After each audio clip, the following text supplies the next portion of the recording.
EPS 95 पेंशनरों के बारे में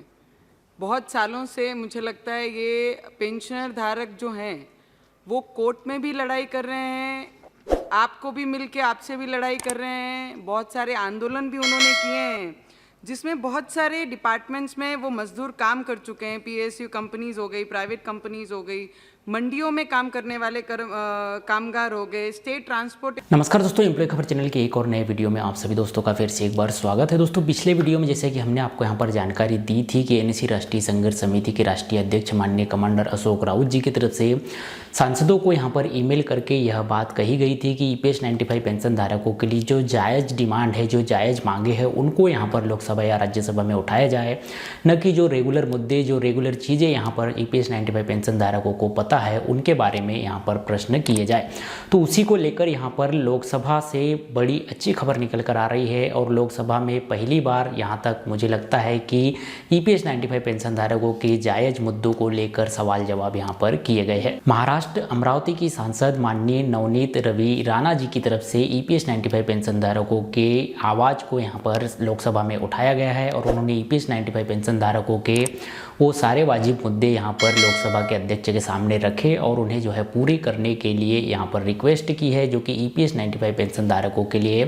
काफ़ी अच्छी और सपोर्टिंग बात उन्होंने यहाँ पर की है। तो आइए सुनते हैं अमरावती महाराष्ट्र के सांसद नवनीत रवि राणा जी को। नवनीत जी प्रारंभ कीजिए। बहुत बहुत धन्यवाद अध्यक्ष महोदय। लेबर मिनिस्ट्री को ये पता है, हमारे मंत्री महोदय को EPS 95 पेंशनरों के बारे में बहुत सालों से मुझे लगता है ये पेंशनर धारक जो हैं वो कोर्ट में भी लड़ाई कर रहे हैं,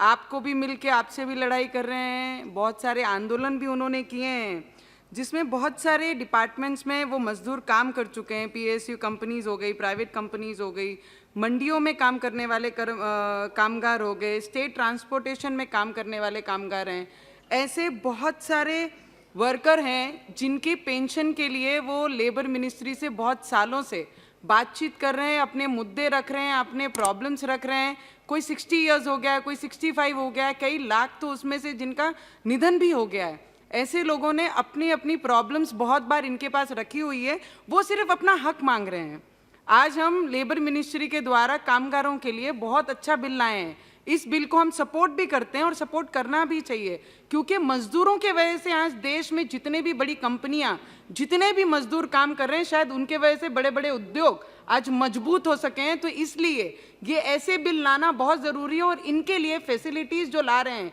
मेडिकल फैसिलिटीज़ हो, इनके सिक्योरिटी की फैसिलिटीज़ हो, इनके जो भी केस कोर्ट में चलते हैं या फिर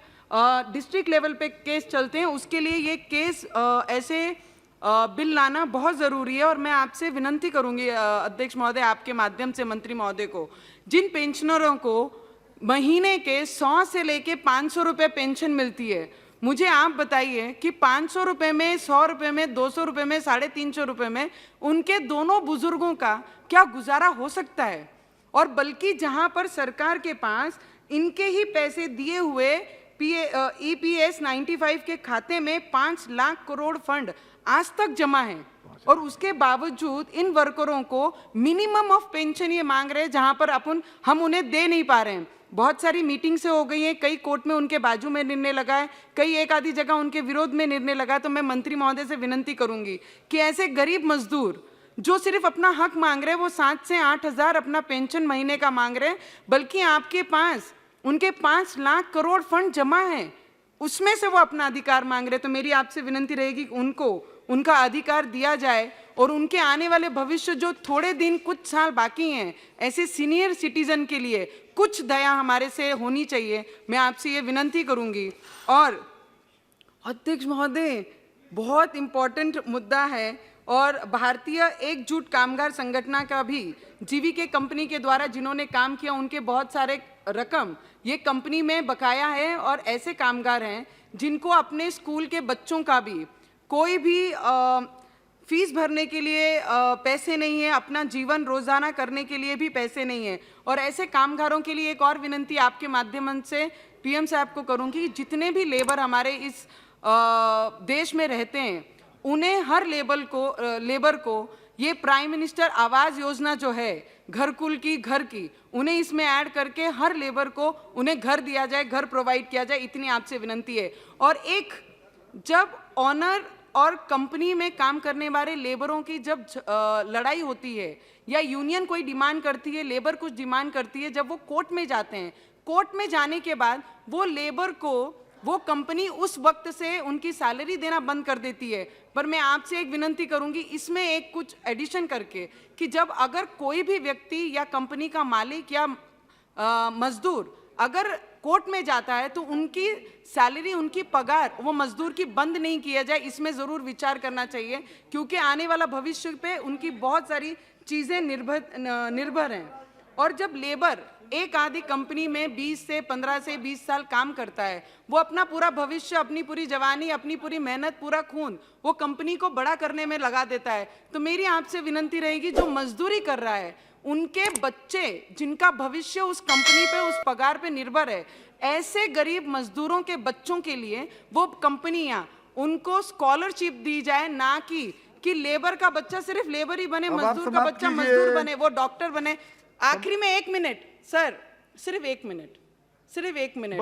उन मजदूरों के बच्चों के भविष्य के लिए भी हम कुछ बात कर पाए। और जब सब कॉन्ट्रैक्ट होता है सर, मैं आपके लिए शायद ये बिल में ना ऐड हुआ हो, पर मैं आपसे एक रिक्वेस्ट करना चाहूँगी, जब सब कॉन्ट्रैक्टर मजदूरों को अपने तरफ से कंपनियों में लगाता है या कोई भी गवर्नमेंट में इसमें लगाता है कॉन्ट्रैक्ट बेस पे, तो उसमें से अगर 500 रुपया किसी के ऑन पेपर्स अगर रिकॉर्ड में 500 रुपीज़ पर डे है या 350 रुपया है, उसे वो पहले ही लिखवा के ले लेता है कि हम इतना आपको देंगे और आपने इसमें लिख के देना, आपको इतनी सैलरी जो लिखी हुई है ऑन पेपर वो आपको दे रहे हैं। तो ऐसे सब कॉन्ट्रैक्टर के जितने भी केस ये लोकल लेवल पे चलते हैं, कामगार कमिश्नर के यहाँ पे चलते हैं, तो उन्हें 5 साल 4 साल लगते हैं। उसमें हमने कुछ तो लाना चाहिए कि उसका एक टाइम लिमिट फिक्स होना चाहिए कि उस पे काम हो। सर, एक आदिवासी क्षेत्र का है सर। अध्यक्ष महोदय जी, अध्यक्ष महोदय जी, आखिरी 30 सेकंड समय हो गया है। आखिरी का 30 2 वाक्य बोलिए आखिर के, प्लीज। आखिरी का 30 सेकंड है, डोंट इलैबोरेट,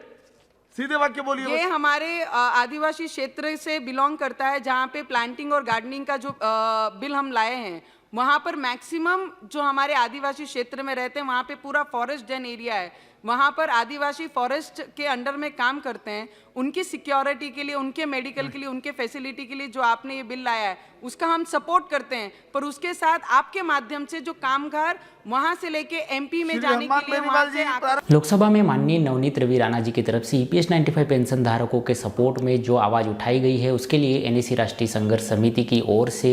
इनके राष्ट्रीय अध्यक्ष माननीय कमांडर अशोक राउत जी ने इनको ईमेल करके यहाँ पर इनका धन्यवाद और आभार अभिनंदन भी किया है, जैसे कि ईमेल की कॉपी भी आप यहाँ स्क्रीन पर देख पा रहे होंगे। तो दोस्तों, फिलहाल यही वीडियो, ये जानकारी आप तक पहुँचानी थी। ये वीडियो, ये जानकारी आपको अच्छी लगी हो तो वीडियो को लाइक, शेयर, चैनल को सब्सक्राइब कीजिएगा। मिलते हैं आपसे नेक्स्ट वीडियो में किसी जानकारी के साथ, तब तक के लिए बनी रहिएगा एम्प्लॉय खबर चैनल के साथ। जय हिंद, वंदे मातरम।